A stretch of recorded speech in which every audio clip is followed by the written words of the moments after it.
enjoy the show. Play on Perjangers. Fantastic comic, though. I Well, read thank through you. the PDFs that you gave me. The one thing, have you ever nominated this for a Heroic Award? I have. I've nominated it for story and colors. Okay. I've had it.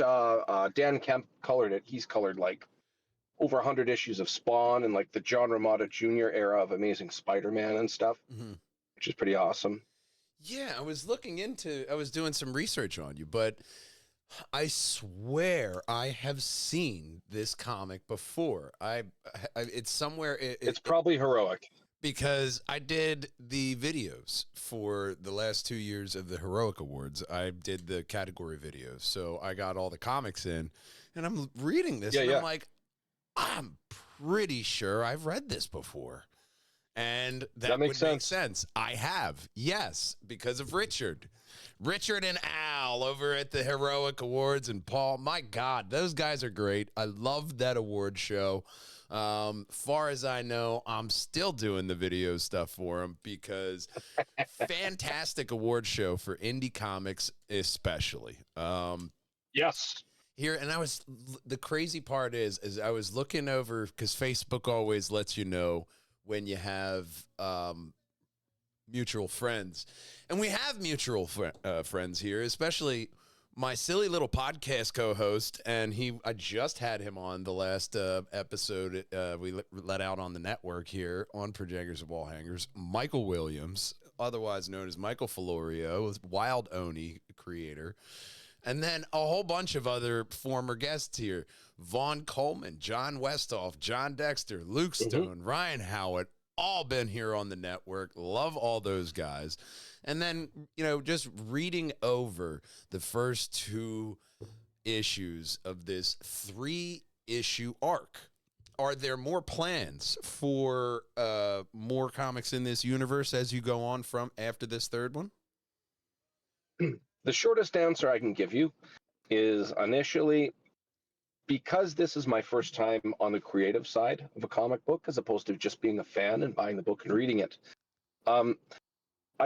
I wanted to take a humble approach. I think it would be wrong if I considered myself to be like the next, I don't know, Peter David, and I'm like, I'm going to make this next ongoing monthly, and this is going to go on and on and on. Yeah.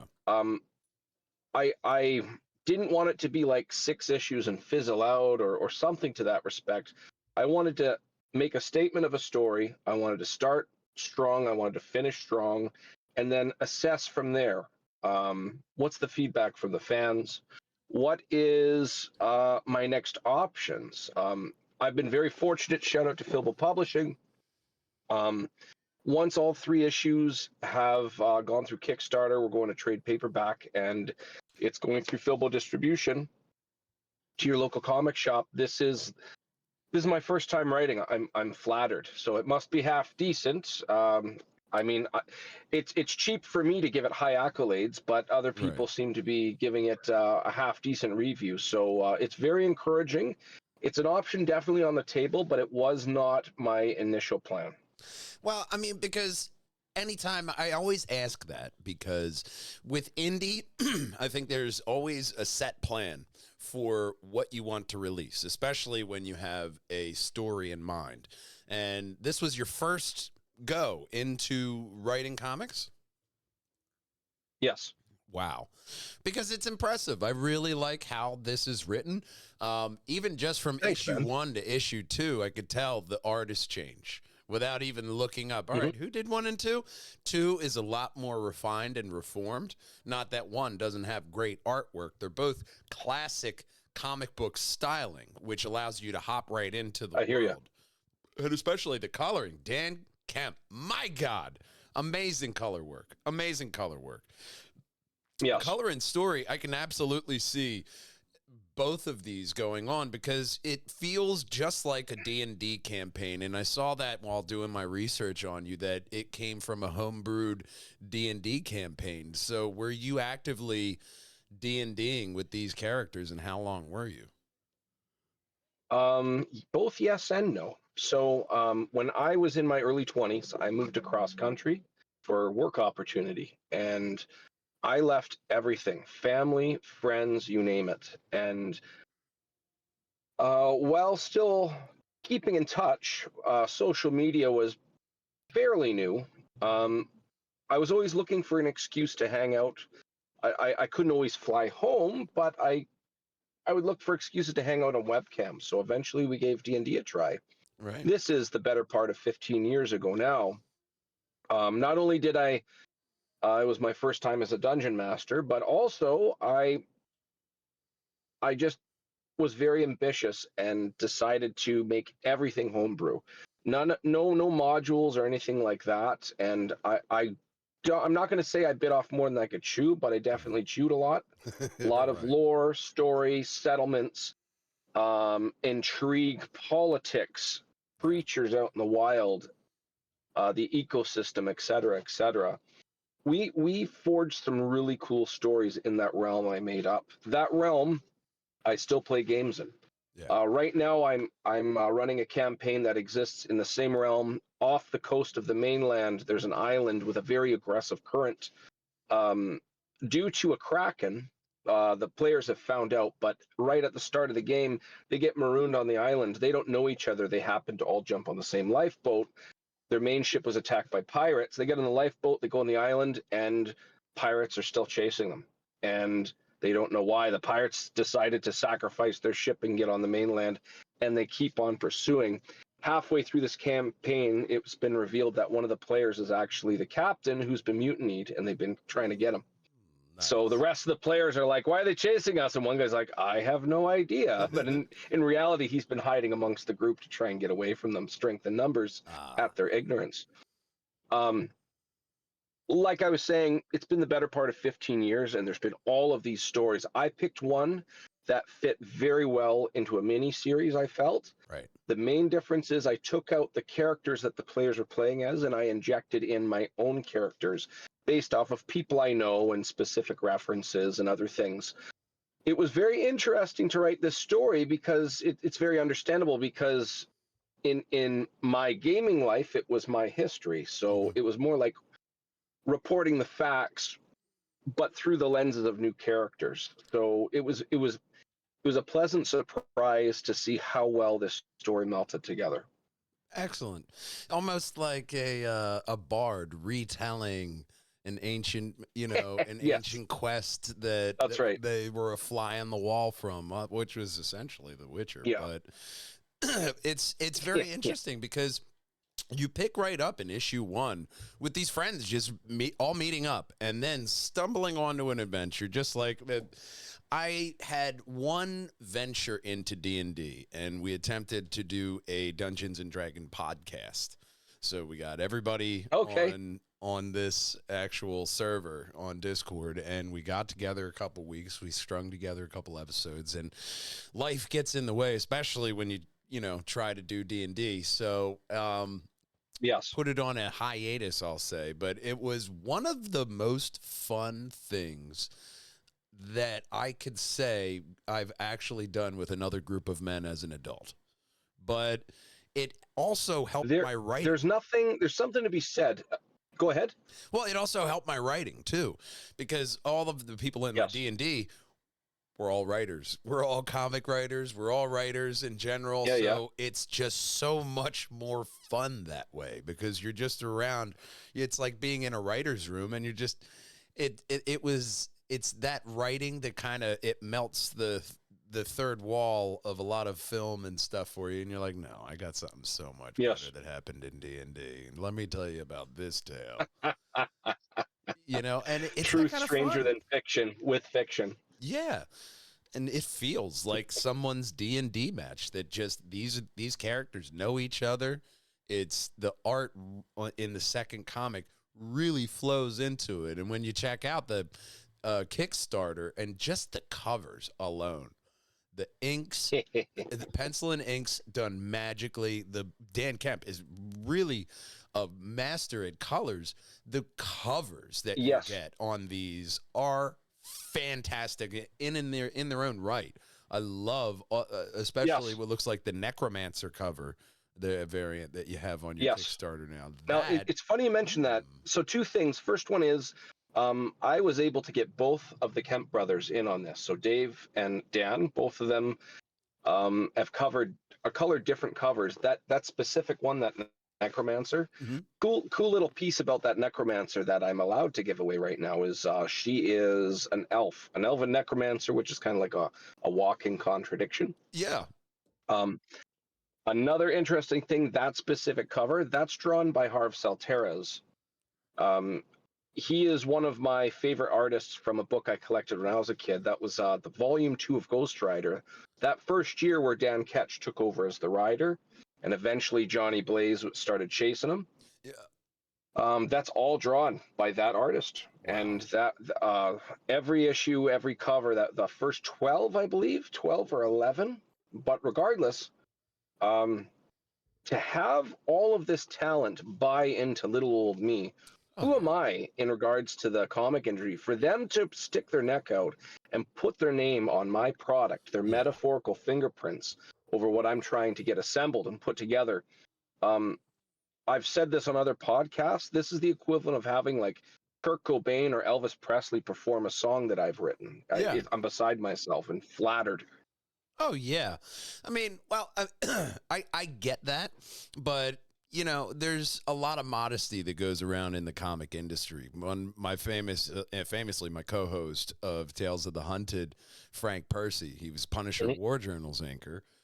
I've seen people V-line it for his table at cons, but the guy's the most humble ever. But here's the thing that I really think a lot of people, it gets them out to cons now, are their favorite indie artists, because the indie comics have a lot more interest behind them now, because you're not getting that stereotypical Marvel or DC or Dark Horse story. It's somebody who's actually said, you know what? Yeah, I've seen that, but let me see what I can do. And that individual when it's your own story and you're not doing this for another group, you've got nothing to lose. Mm-hmm. The reputation is on your terms. You're not worried about your reputation with your employer. And when you have decades long worth of lore, you've got to either follow a formula, which is more common nowadays, or you're always making sure that if you're going to stick your neck out, have some type of insurance policy. Before, it used to be called What If. Now it's like a multiverse, and you can get away with anything nowadays, but it's so oversaturated when the word multiverse comes out. People are like, I don't care if Spider-Man number 4,952 dies. I don't. Yeah, but something indie, it's unique. It's its own thing. And people can like, oh, this is refreshing for a change. How often do you get to be fully, mentally, intellectually stimulated at an entertainment level where you can walk away and be like, I haven't heard or seen anything like that before? Indie got it in the bag in a lot of cases. Well, and that's where a lot of people, what I say infamously on this station, what I have found interesting was when I first got into comics, it was Robert Kirkman who got me in with The Walking Dead. And now one of the shows that is blowing up all over the place is Invincible. But when you look at the core material that he's put out there, the original Walking Dead comics, nothing like the show. So much more graphic, so much more brutal. It's like somebody else wrote it entirely. It's just, it's incredible. It's kind of true. Yeah, so it's incredible. I mean, you know, you see all those interviews of Robert Kirkman, just kind of almost like he's just being coy with the camera. The Invincible is him saying, well, now let me make fun of the superheroes, and being able to take somebody like Batman and Spider-Man and then make his twist on it. He's essentially just doing what everybody else is doing in the indie industry. You know, you see a bunch of really creative comic book artists, even all my former guests that have been on this program, they've taken something, a bunch of different inspirations that they've seen throughout their life, plop it all together in this original character that nobody can just point at that character and say, oh, this is going to happen, because there's no precedent. Anything can happen. And keeping like the fence posts and shooting in between those of not having to rely on a what if and not having to rely on a multiverse and just telling the story that you want to tell is something that Yes. I respect about indie, especially this title. I got a three miniseries arc for you right here. I want to tell this story. It's direct, but also just with the writing. I mean, it's very well written. I could tell. By Thank you. the end of the issue too, I'm like, okay, I can kind of see where these guys are now going to really get into that third act and crack this whole thing wide open. To where the first one, you're like, man, he can go anywhere. What's that crucial, Empire Strikes Back in this trilogy is, that's kind of where I see that issue too, because now you have your Return of the Jedi on the Kickstarter ready to go. Is there a direct next project for you to work on after this comes out on the Kickstarter? I don't like to stir a lot of pots at once, but I do have a bunch of pots ready for burners. Right. I can't say any more than that. Right. I'm a one project kind of guy. This is not my day job. Right. So it's enough that I'm juggling these things.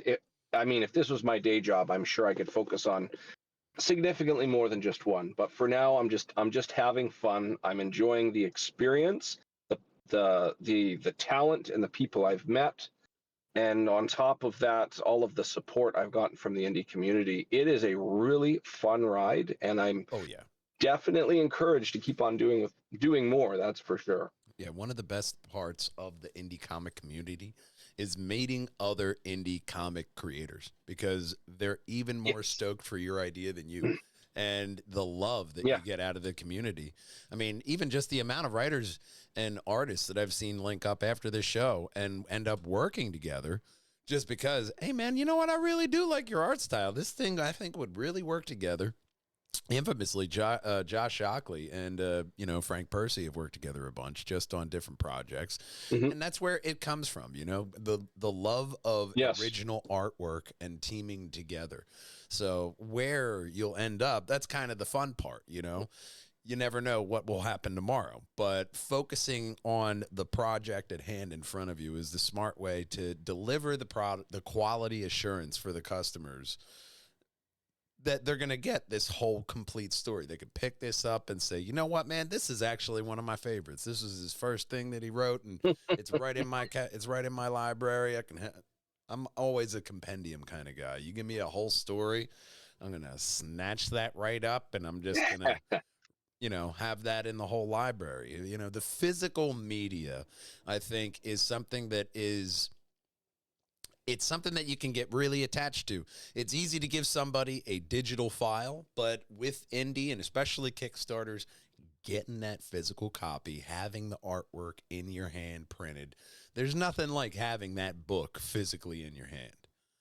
Have you found more people being happy with the physical copies, or are people going more for digital? They're definitely happy with what they're getting. I've gotten pictures saying, "Hey, I got your stuff." It's always fun at putting in add-ons and other physical things. I mean, that's what Kickstarter's about, right? Stretch goals, add-ons. Here's some cool stuff, more than just the comic. That's the whole reason for the Kickstarter.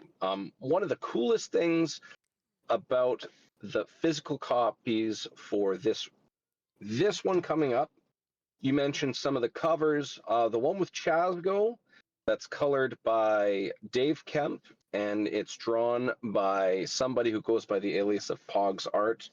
On both Instagram and Facebook, he has over 175,000 followers.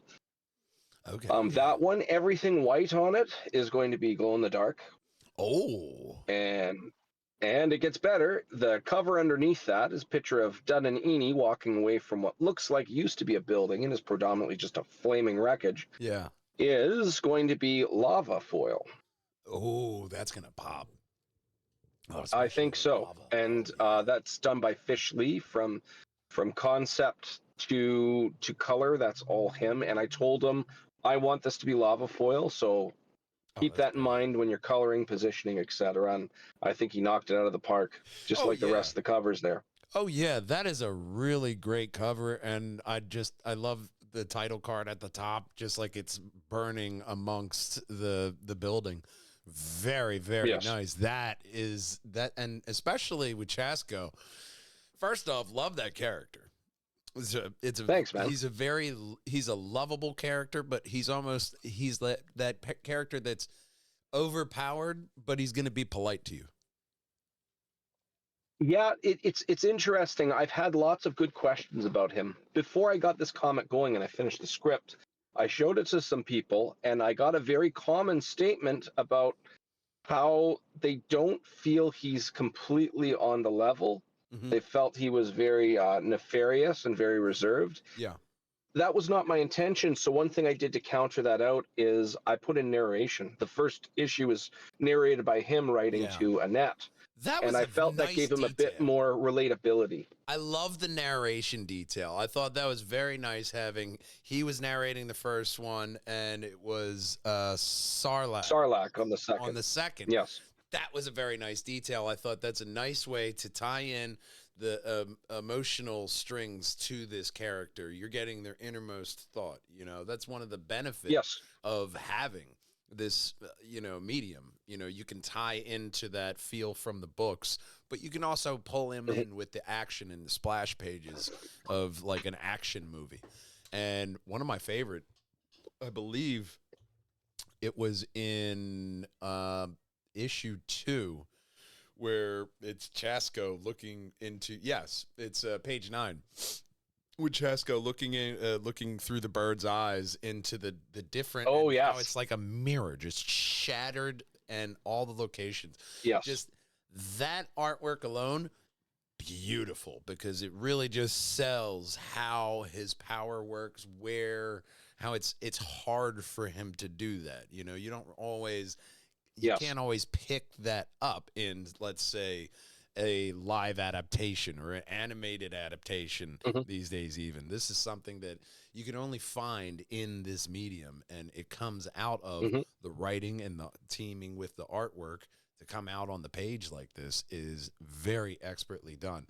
And that's where, I can almost tell where the Heroic Award nominees come in when I look at the comics, because the attention to detail is there, and the attention to the story, the colors, the line art, beautiful, beautiful work. And I absolutely love everything about this comic. And I'm going to try to say my favorite character's name. Let me get it. There it is. I love the information at the end of the first comic, showing you who these characters are, and the in-depth look at it. It's that little touch that just gives you what you want if you're getting into a series or even a mini series of a comic. I want to know who these people are. I want to know all the backstory. I want to know, all right, what kind of dwarf? He's a dwarf. Madcaps. Yes. Love that guy. Just thanks. What's your favorite thing about him?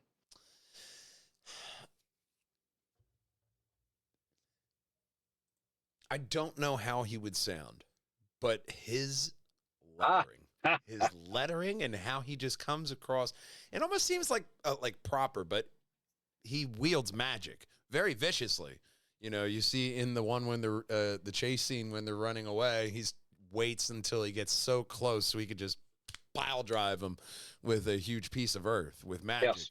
He seems to be like this warrior magician, which is always how, if I play RPGs, that's usually the class that I am. I want to hit you with my sword and magic. And he kind of embodies that as a character, but he's still, once again, speak softly and carry a big stick. He seems like that kind of a character that he has his way of doing things, and you're going to like it or you're not. He's doing it. One of my favorite things about his character is, despite him being over 6.5 feet tall and clearing 350 pounds in body weight, the deadliest thing in his arsenal is his brain. Mm-hmm. And he, as you've already stated, he does dabble in the arcane. He hasn't had the opportunity to strengthen those studies. So yes, there are some things he can do. There's 3 things that we've seen so far. One of them, him catching that zombie by the neck and setting its head on fire. Oh yeah, that was moving too. the earth. What's that? That was a baller move too. I love that. I love those panels. Oh, that was great. I thought it was a good statement of a scenario. You pointed out, obviously, him using Earth to catch the one bandit jumping towards him. And then the last thing, him reading into this mysterious book, which you see at the end of issue 2, which is the setup for the final issue, with the final I. act. Yeah. So he has potential, and he has been able to study. I realize my device is overheating. Let me take the cover off. And because I'm in Winterpeg, I'm going to open my window. That'll put some cold air in here, and that'll probably help it. There you go. Yeah, we're probably getting some of your cold air down here. We had a nice getting into summer day, and then just snow out of nowhere in the Northeast here. We're in right outside of Philadelphia. Yeah. So, yeah, we're getting all that northern temperature. You guys can have it back, by the way. You can keep it. That's okay. I really like the snow. We're pushing April. It's usually gone at latest just into April. There's usually one surprise snowfall in April. Right. It's always a coin toss if Easter egg hunt is indoors or outdoors, depending on the year. Okay. Yeah, I mean, in but, northeastern PA, you know, we get some weather. We're selective. We get protection from the mountains. We're just Philadelphia's in the perfect sweet spot area. You know, we got hit with a blizzard this year, but it'll be like another 5 years before we get hit again. Yeah. Okay. The other thing about Madcaps, so his spell casting ability is good. He doesn't know too much about his people. He was hatched as an egg by humans. He was raised by humans. The very little he knows about his people, he tries to reflect. So that armor, he's not a skilled fighter, but on first impressions, you would think that. He isn't necessarily, I mean, if he swings that sword, like you said, speak softly, carry a big stick, you don't want to get hit by that blade. That goes without saying. Oh, yeah. A skilled fighter could probably defeat him. Mm-hmm. So one thing I really wanted to highlight with all these individuals is they all have to have something. Like if I was 10 years old and I was making a superhero story, every character would probably be like infallible and invincible in every possible way. These characters aren't the greatest. As you read in issue 1, 3 of them almost get overrun by the undead, and they get saved by Town Guard, which is like, and I've said this in other podcasts, this is like Captain Kirk getting saved by red shirts. Like I wanted to really highlight that there's gravity in their actions, and there's repercussions. There are times where they could get hurt. There's vulnerabilities to these individuals. Madcaps included. There's one question I'm waiting for somebody to ask me about Madcaps that I haven't been asked yet. I'm not going to point it out here, but there's lots of vulnerabilities going on, Madcaps included. Well, is he cold-blooded? Well, he does descend from this giant kaiju-like electric eel known as the Stormworm, and this is why he's able to store raw lightning in his gizzard. He doesn't have unlimited supplies. He does have to replenish it, just like a skunk and its smelly mechanism. It can't just shoot out smell all the time. There's a lot going on. I've dangled a couple things out front that nobody's caught yet, and I'm very happy with that. It shows that sometimes when somebody tries to hide something, they focus on hiding it. So, well, why are they focused on this? This I have to do something. I've got enough going on where it's not a mess, but at the same time, there's enough going on that people have overlooked a couple of details, and I'm very happy with that. Excellent. That's the best place to hide something, though, is right there, and then set it and forget it, especially if you have an idea of where you want that reveal to be. That's the best way. Just hide it in plain sight. I love doing that, too. You hide it in plain sight, and then you reveal later why you made a point to look at that. Now, that just adds almost, I want to say, like replayability, like a game, but it makes you want to readability or rereadability. Yeah, it makes you want to just repick that up. Like, oh, I love this story because it has such a good hook to it. You know, it gives you that familiarity of a good feeling. You know. Yes, that's why I put the bios at the end of issue 1, Because if you read through it, then read the bios, it makes you look at it through a second set of eyes the second time around. Mm-hmm. Yeah, I mean, it's one of those things that you can definitely get a feeling of a bigger world after the first issue. So the bios definitely help you get a little bit more of that taste of the world. Like, all right, let me see how it establishes the real core friends. If you had any questions about their friendship and who these individuals are after that first issue, it's right there. So it really does help establish the world and allow people to fall into it. Yeah, one of the toughest things for a mini series, if you have no context to any of the characters, there's a lot of tall demand there. For in particular, one of the compliments I got before was I introduced 3 of the 4 characters in the first page in one form or another, including the narration. And because of that, how do you not overflood a bunch of panels and pages up front, but still give people a feel for what they're reading? There's a lot of show and not tell, but more importantly, it's more critical what you're showing as opposed to just trying to show a bunch. Mm-hmm. I would hate, and I think I said this in the last podcast I was on, I would hate for it to be like 1950s Justice League, where there's more dialogue on the panel than there is art. Yeah. So there's that balance. Yeah, is the best way to put it. Bricks of dialogue, and you're like, oh god. It's like you have War and Peace to get through before you can flip the next page. Yeah. You're like, oh, I'm gonna be holding this page a while. Ooh. Yes. Hold that page close in my older age now. Like, oh my god, hang on, how tiny is that? Well, for me, if there's going to be a longer page, that's perfectly fine, but you have to justify it. It can't be every page. Mm-hmm. The same with action. That's funny. On the flip side, there are two sides of the same coin. My interior artist, who he also drew the main cover for this third and final issue, Victor Medina, he says he's a big fan of how I wrote the script for a couple different reasons. He said it was the easiest to translate to imagery, which I was flattered. And also, he says for a relatively new writer, it was a pleasure to not have action all the time. Yeah. And I felt, for me, it felt natural.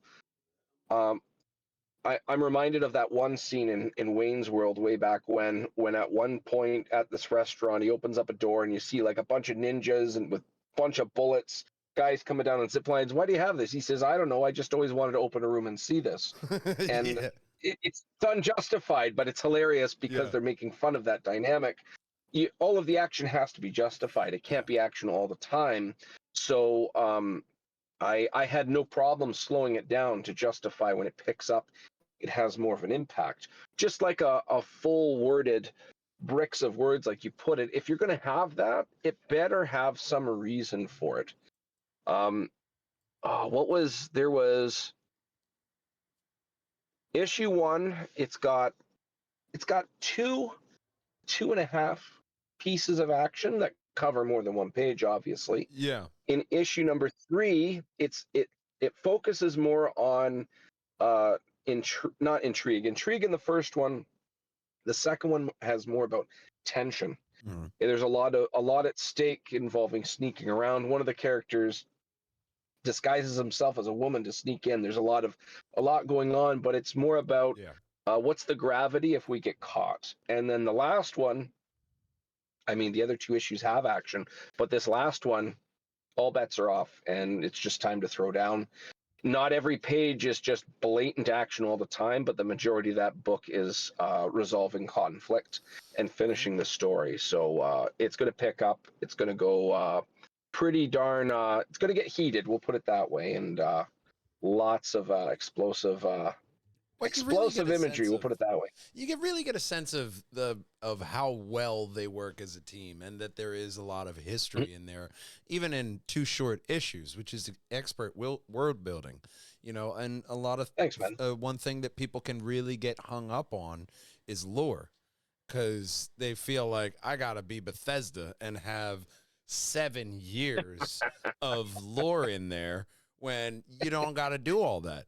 You have to understand your characters, and you understand perfectly who these people are, even down to Doonan. I mean, his jokey nature, but how he still has a serious moment. And talking with the other character, I think it was like a priest, having a solemn moment. He can be serious, but he is that jokey character. Having that character to be opposed to the serious nature of everyone else, it makes it very flavorful. It makes it feel like a real core group of people, adding in the faults, if you were, the quirks to the character, giving it it gives it that realistic feel, you know, of these are characters that I could see in this big company. And that's where the magic of indie comes in, of all these independent brains cumulatively coming together on the page here, and how they bring it all together. So I can't wait for the 3rd issue. I think just the resolve with these characters is going to be something that people definitely want to get behind and support, because it's not every day that you can. Everybody has that idea of, oh, we got to do a D&D league. That core feel and the story, and when you're in it, it's amazing. That's exactly. I'm like, this is exactly why this became popular. I get it now. But getting it on a page is like capturing lightning in a bottle. And this feels like with the hit points and half measures is what we called it. And it's still on our YouTube, on Perjangers and Wall Hangers YouTube. But the Dungeon Master, Joe Clay, he had a connected world. So what happened in our story would affect other people. And that story just continued on and on. So it was a really interesting world, connected-wise, but just getting into the story and your actions and how you do it, being able to break down the character on a page and have those flashbacks while I'm reading it. Really expertly done, you know, and just the overall fantasy is really where all of this lies in, you know, that fantasy medieval type of kind of European kind of mythos, right? So creating almost like your own mythology in this and tying in zombies expertly. I mean, drugs and zombies. It's a nice tie-in. I mean, how else are you gonna? You know, there's so many metaphors there for that people can pick out. It's great. I love it's that. Funny. It's funny you mention that. I've always made this disclaimer, and I've made this joke before many times. In the 80s and 90s, if you ever went to the arcade, almost all of them, when the game starts up, there's that blue screen with that Eagles crest, and it says "Winners don't use drugs." Yeah. I am not that. So my story happens to have drugs in it. Yeah. I just took the wrong ones. I did not want to go down the path of being preachy or anything like that. It happens to have drugs in it. It's just part of the story. One thing I try really hard to do is I'm not here to teach anybody lessons.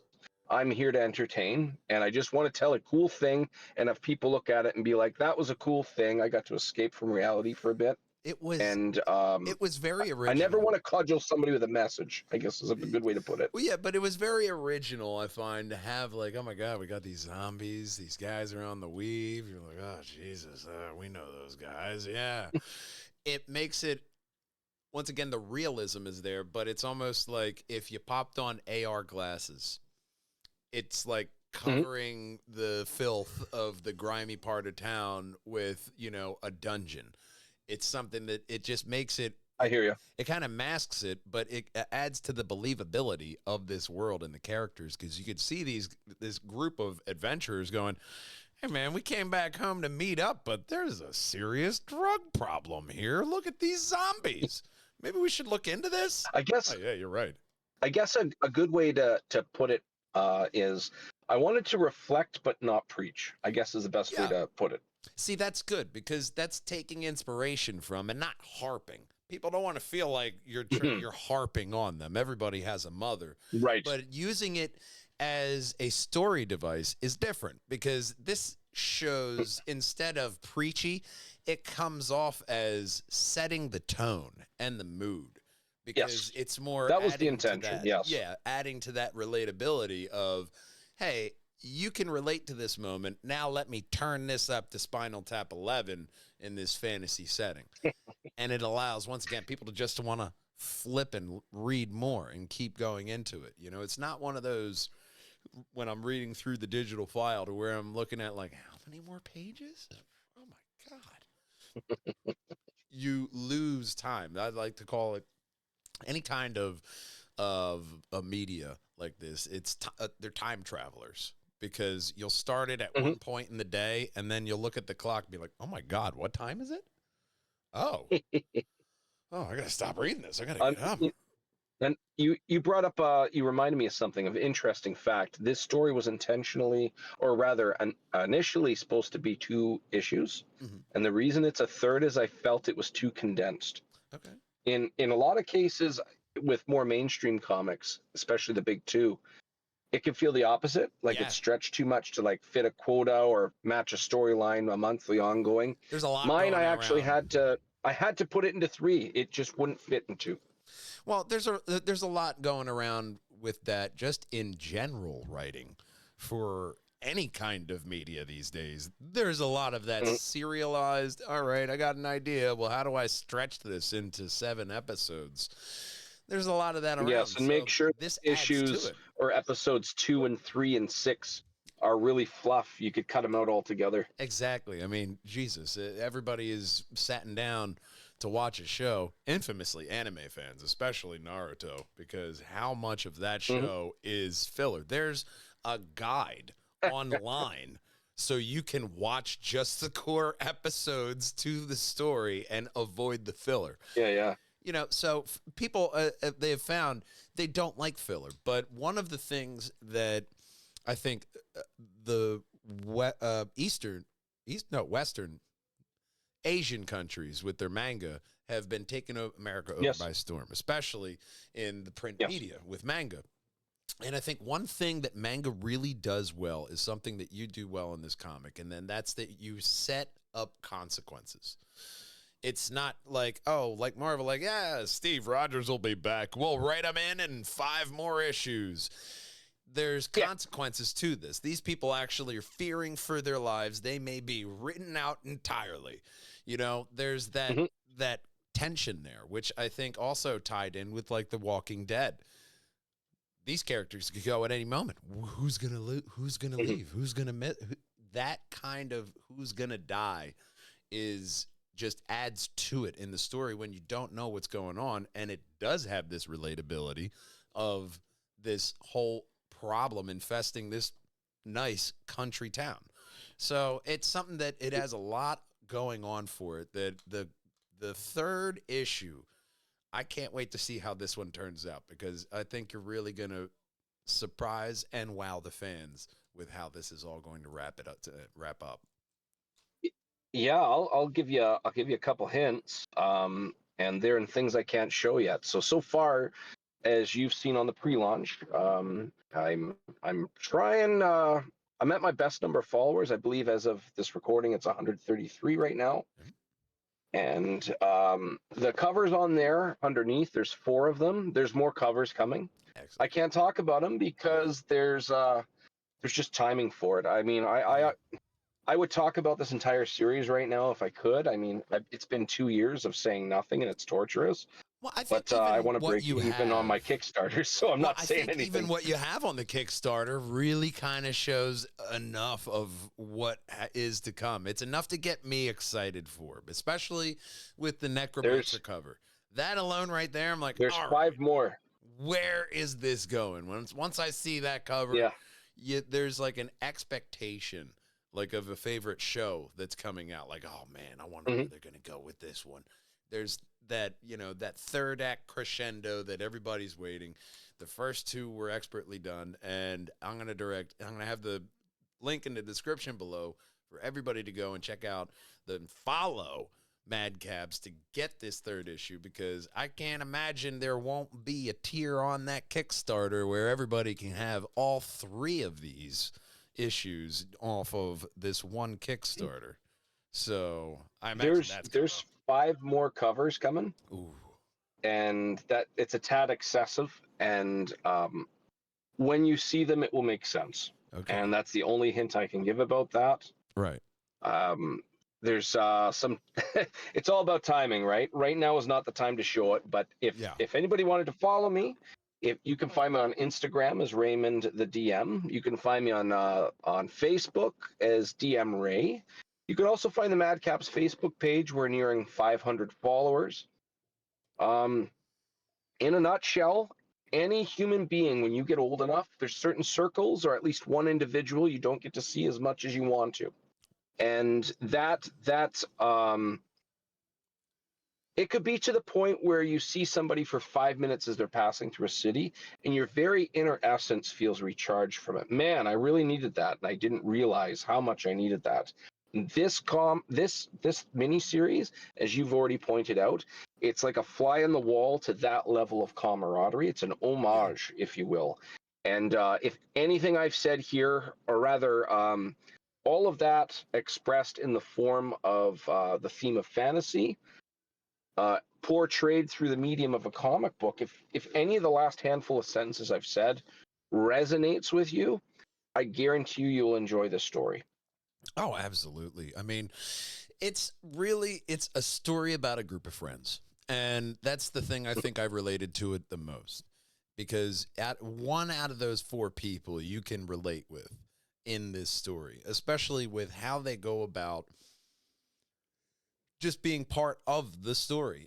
There's something about each one of these characters that everybody can relate to. So I think it's something that it's going to be a success on Kickstarter. You're going to have a bang up third issue, and I mean the art, the talent, the writing, it's all kind of culminating into this really awesome issue that I think everybody's really going to step up behind. It's going to be another stepping stone on the path here, but I think it's really you're going to see a lot of success with this, because when you have independent ideas like this, there's not a lot of fantasy out there. After Robert Kirkman released The Walking Dead, there was a wave of zombie media. There's not a lot of fantasy media like this. I mean, even The Witcher didn't do well after they got rid of Henry Cavill. So there's this kind of thing of fantasy. Oh, I don't know. Even Game of Thrones. I think for the story, for fantasy expression, a couple things have to happen. The first one, there's a stigma against it. Mm-hmm. So the stigma is quote unquote nerds, even though ironically superhero and comic books fall in that. It hits differently. But also, more importantly, if you're going to have something in the realm of fantasy, medieval fantasy, people have to be able to relate to it. So you already pointed out as interesting having this fictional drug. Is this why this outbreak happened? Yeah. Well, people are like, oh, well, that's interesting. It reflects reality. I'm not being cudgeled to death with some type of preachy message. And the friendship dynamic, which you already pointed out. But these things, there has to be levels of relatability. And with the exception of a couple of fantasy expressions, obviously one of the most famous being Lord of the Rings, the level of relatability has to be to a way where a person's like, yes, I see myself in that. But if it's a bunch of, I'll say this in sarcasm, if we have a bunch of pretentious elves on top of a tree talking, why do I have skin in this game? I don't get it. And I think that's where fantasy falls short. Yeah. Is that grabbing the modern person and pulling them into that reality. Yeah. I mean, that's honestly where you see a lot of anime be successful as well. One of the podcasts I just had on this podcast, we were talking about one of the things with anime is that a lot of them are underdog stories, and that's infamously people love an underdog story, and that's almost where you get the feel of an underdog story with how this comic comes in, because it just feels like a group of guys. Just nobody has any kind of overt this is our hero. It's this group of people who are making something happen and the story that Yes. entails that. So that's one of the things that I say it does have that attraction that like the anime market is coming in with the real life consequences, the relatability, and on top of that, the originality. So all things considered, man. I think it's a golden idea here, and I think you really got lightning in a bottle on this series. Beautiful. Thank you. Unfortunately, I've got to get going here. Yeah, My man. kids are at a birthday party, and I got to pick them up. I appreciate all of your time, and I try to end off this podcast the same damn way, and that's that we love you, we miss you, and we can't wait to see you next time. Until then, game on and drive on, boys and girls. Bye-bye. Bye.